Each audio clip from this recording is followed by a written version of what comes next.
how much po is the proposed allocations for the confidential and intelligence funds po? And which government agencies will receive them?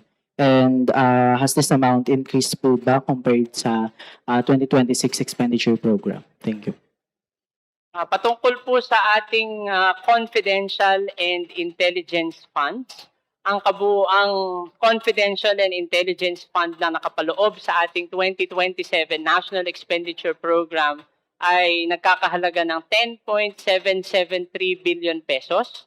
Kabilang dito ang 4.368 billion na confidential funds at 6.405 billion in intelligence funds.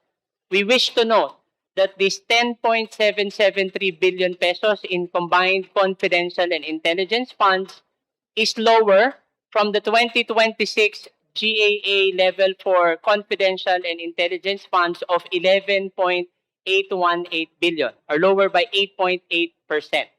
At katulad po noong 2026, kaparehong mga ahensya at departamento po ang makakatanggap ng confidential and intelligence funds at ang pinakamabilis po actually na comparison dito ay yung kanilang respective NEP levels with the exception of PNP na may kaunti pong increase, but definitely ito po ay mas mababa pa rin doon sa existing 2026 level ng ating CIF.